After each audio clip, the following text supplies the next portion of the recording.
Good morning, fellow Plexers. Today I'm in the brand new Elementary OS 8, not my default Pop OS desktop. I'm kind of checking things out as a supporter of Elementary OS. I have access to the new version 8 that's about to be released. And while I haven't talked about it, I basically set my Linux desktop up no matter which OS I'm using, kind of like a Chromebook with a mixture of real applications on the toolbar. So, today's video is going to be for Plex users and not for service owners. And we're going to demonstrate everything with a Plex HTPC client app under Windows. There's one for both, the Plex HTPC client app for Linux, and there's a version for Mac and Windows too. This will simulate the Plex client app on your streaming devices. And I'm logged in as a test server, not as myself. So this is going to be for 3 different types of Plex users. A brand new cord cutter who has not subscribed to any service and they found Plex because there's free content in Plex. Another cord cutter who subscribes to various services like Netflix or Hulu or Prime, along with some other ones. So we're going to put a bunch of services into this Plex connection and see how that user can use the Plex app without being connected to a server. And then we'll show the same thing for a user connected to a Plex server who might have a few streaming services also connected to their Plex client app, or might just use some of Plex's free content. So I'll minimize this, and it can also be made full screen on a desktop or a laptop with any of the OS options. And the only thing I've done is I've added a few things to the watch list. So let's talk about that first. This can be used whether you have access to a server or not, and it can be used in conjunction with the Discover feature. So this is a great place to go to watch trailers. And I'm not going to play a trailer because I don't want to worry about a YouTube copyright strike. But I can go to my watch list and I can start the trailer for It's a Wonderful Life, if there is one. Because this is now in the public domain. So you simply click into the trailer. And it plays in the Plex interface. So what you can do is you can find movies under Discover or the search option, and you can then watch a trailer. So let's try that. Let me search by an actor.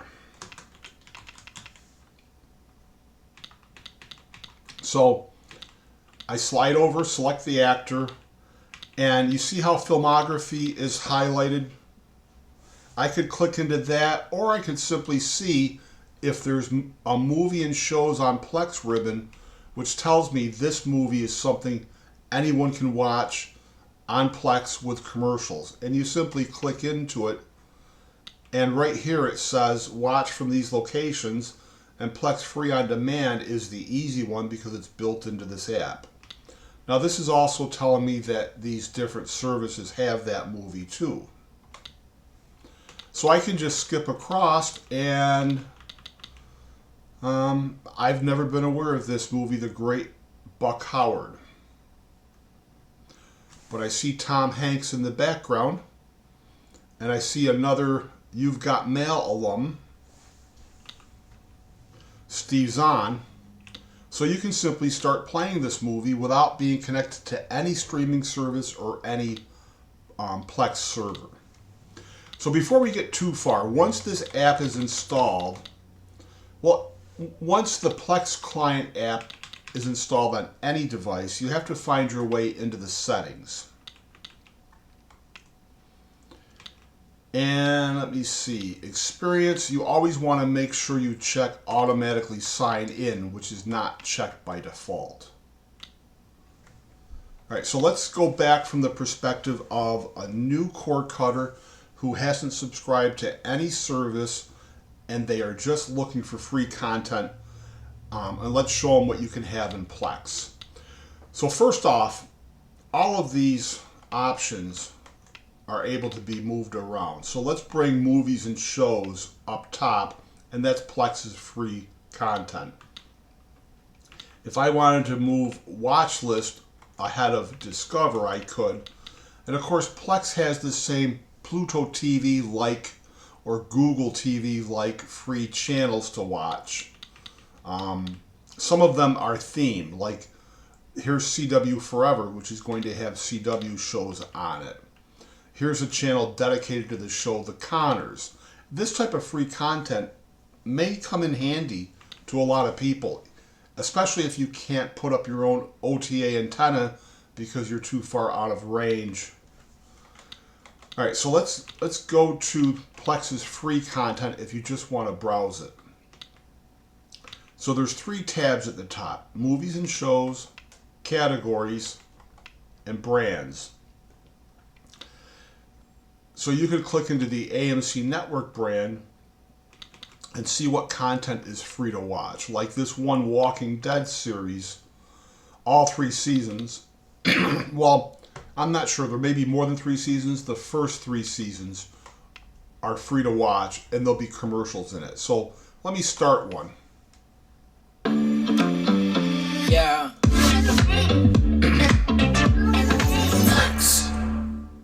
I'm a stranded time traveler from the year 27. So it was safe to show because there's 2 commercials before the actual content starts playing. But if you're already used to commercials with over-the-air TV or with cable channels that you've subscribed to before you cut the cord, this won't be anything different, and of course it's free. So you can simply browse through here for movies and shows. Or let's take an example here. Oh, and this show isn't too old, and it was kind of a neat show to watch. It was part sitcom and part dark drama, and the sets would change depending what mode the show was in. It was actually quite enjoyable because it was so unique. Okay, so what can we search for? Let's search for this movie, The Duff. So I'm going to go up to search and just type The Duff. And on a streaming device, you'd be using your remote to do all this. So I'll slide over, select it, and now I see it's available on movies and shows, and then more ways to watch. So say this search wasn't available with Plex's built-in content. I could go to more ways to watch. And now I see it's available for free for Plex, but it's also available on these services. So now let's switch to the second type of Plex user, someone who's cut the cord and also subscribes to 3 or 4 or 10 over-the-top streaming services, and we'll see how everything behaves. So we'll go back to settings, and on a computer, it's all keyboard driven. The arrow keys move you around just like the D-pad on a streaming app or a streaming device. The enter selects just like the center of the ring does on your remote for a streaming device. And then the backspace key backs you up just like the back key does on your remote. So I'll go back into settings by highlighting my username. And right from account, I can go into manage your streaming services. And I'm just going to turn some common ones on. So there's a lot of different Amazon options. I'm going to check on Amazon Prime Video. But you see, if you subscribe to AMC or BET or any of these other options through Amazon, you can click that too. I'll throw AMC on there. I'll do regular AMC. I'll do an Apple Plus service. I will do a Disney Plus service. I'll do Hulu. I'll do a Max subscription. I'll do Paramount and do the regular Plus without Showtime. I'll do the Peacock Premium. And what else can we do here? Say you had YouTube Premium. Let's use those services.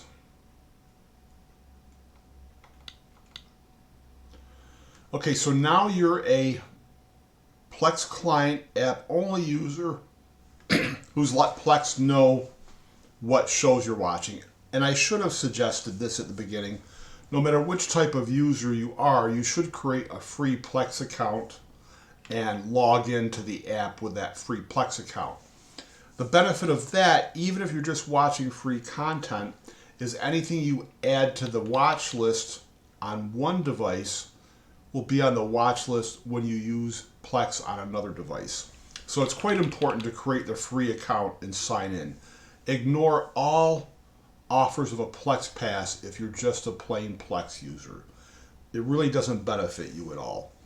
And then if you're going to use Plex on an Android or an iOS phone or tablet, it requires a one-time $5 fee in the US that goes towards further app development. You don't really pay to watch things, but anything on the mobile app is timed out after a minute.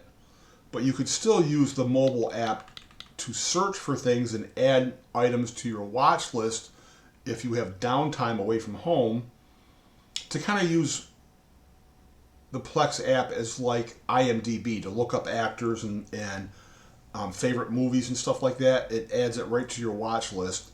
And in that small usage, you don't need to pay for the Plex app. You only need to pay the fee if you want to watch on your mobile device. Okay, so we've added our services, and let's go into Discover. And let's add some things. Well, so these are some things I've already added to my watch list, which is why it says available on your services.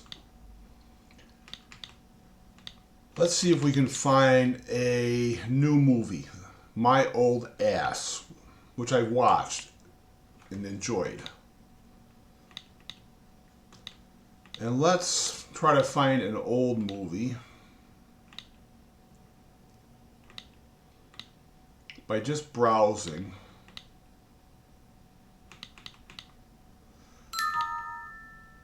Let's add Harry Potter.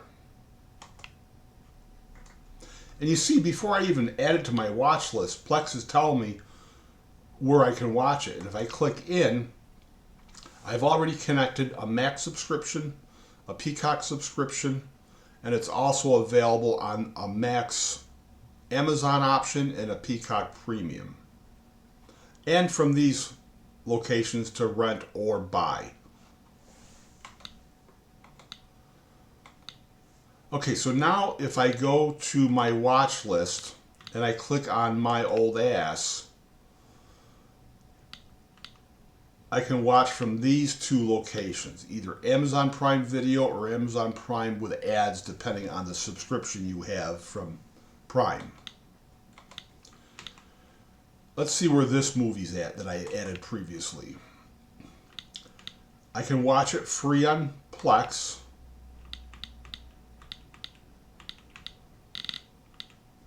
Let me back up, or from these 9 services. So it even suggests services that are free that you might not have thought of adding to your streaming device.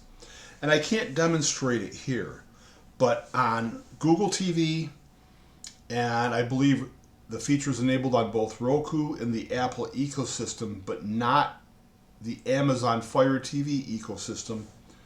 If you have this app installed on that streaming device, and you find a show like this or a movie that Plex says you can watch on this, you can click into it And if you have that app installed and signed into on your streaming device, Plex just transfer you to that app and opens the feed for you.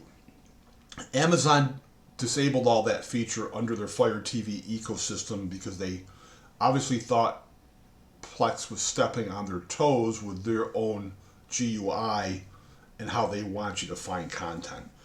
I'm a Google TV guy with NVIDIA Shields and one inexpensive ONN device from Walmart, and this feature works really nicely. So let's check some other things out. Let's check out The Americans. It's available on Hulu plus other services. So I've added Hulu as one of my services so I can just pass through to Hulu under Google TV to start that series. And I believe Plex keeps a record of the watch list of which episodes you've watched. So under Home, you'll develop a continue watching. Like right now, there's only this one movie under continue watching. Plex should also keep track of your episodes. It hands off to another service.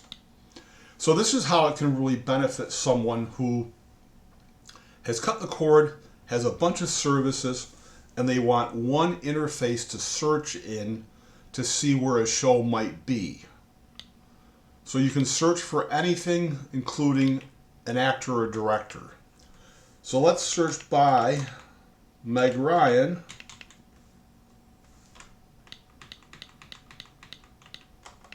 Click into her, and again, you got the filmography in white. I can click into that, which I'll do in a second, or you can see content with her in it that's already available on Plex's free section. And then there's a known for ribbon. So let's click into the filmography. You can change the tab from actor to appearances to producer to director to writer.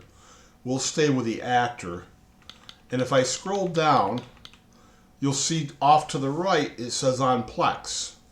So that's where I could watch that for free. Let's try Against the Ropes.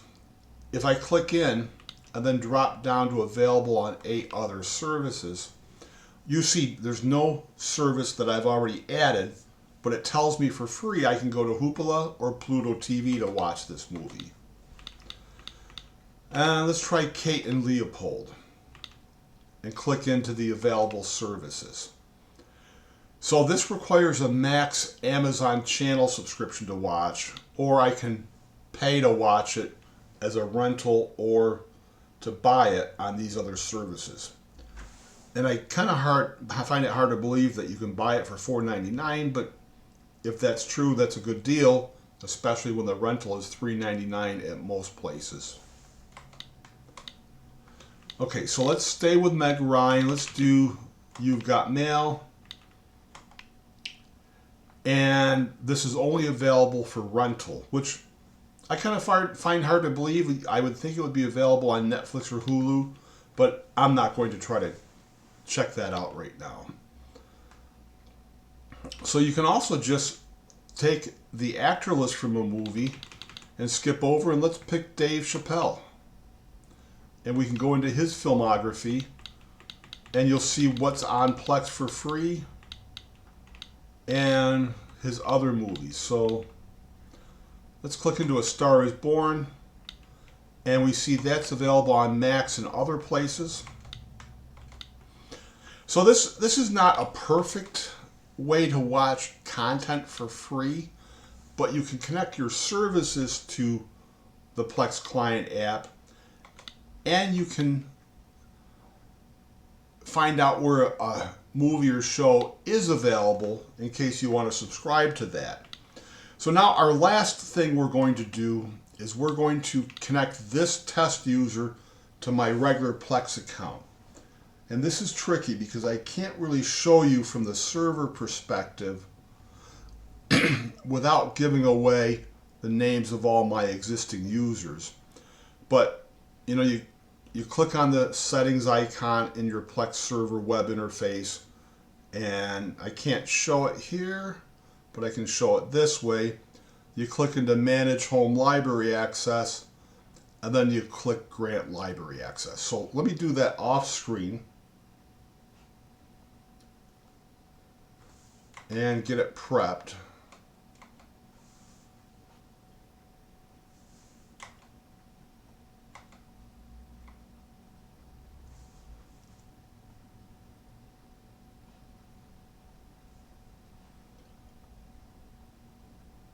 Okay, so it shows my user based on my email account.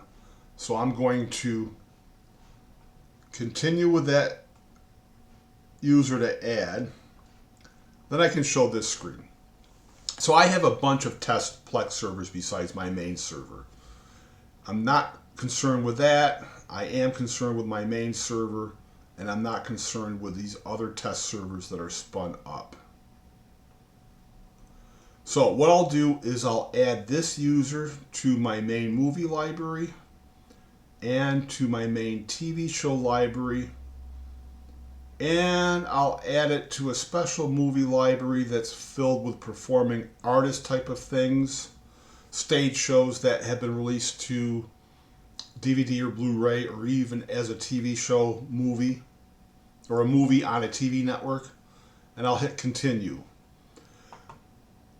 Now you can, or you can disallow the ability to download from your server, which no one really needs to, so why check it? And so this user is being sent a friend request.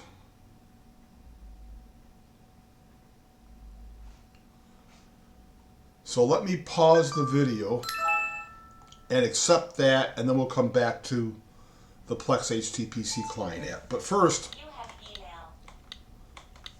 let's exit right out. So I'll be right back.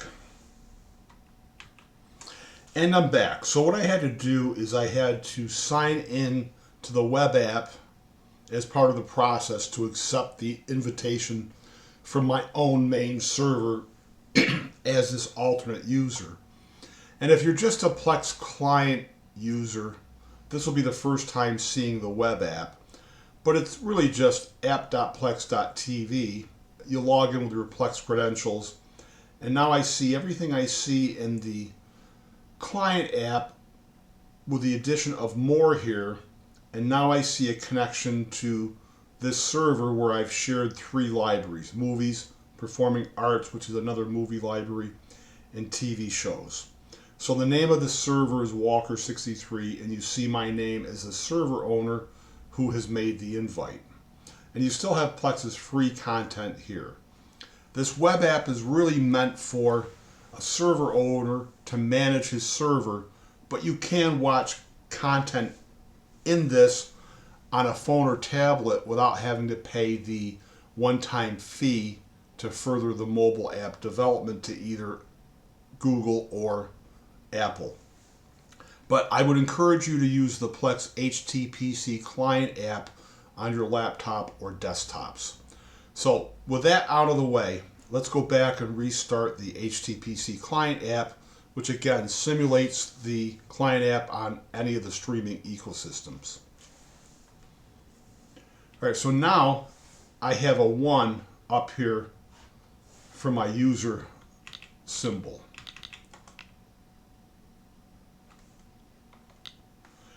So now you see there's new libraries: a movie, a performing arts, and a TV show, and the playlist is something new also. And that would be for the individual user to group content together in a playlist if they wanted to. So if someone is kind enough to grant you access to their private collection, and I'll use this performing arts as my example, when you slide into the library, you'll have 4 possible tabs at the top. Recommended will always be there, library mode, collection mode if they've created collections in this library, and a categories mode that actually I've never used. But now this content is just content that's on the server you're connected to, and not any other free content or connected content through streaming services. So you always have a ribbon called recently released movies in a movie library, and then I've pushed recently added for my movie libraries to my users. And I also have pushed this one Christmas collection to their home screens. And then the library tab just shows everything alphabetical. And it also shows you the number of movies in a library. And then collections can be automatic through any TMDB collection entry. They can be manually created as manual or smart collections, and artwork can be applied. So you see, this is kind of what my server looks like overall for all my different libraries. Say this was your jam and you were lucky enough to find content like that. It's all just organized here by year, but in reverse. Newest content on top, older on the bottom. So this is all just magical to someone who's just using the Plex client app for free content or to connect to content on their streaming services. But this is what we see if we run our own Plex server, or we happen to be friends with someone wonderful who runs their own Plex server. So back to the user's perspective. Let's go back to my watch list. Now let me click into Harry Potter.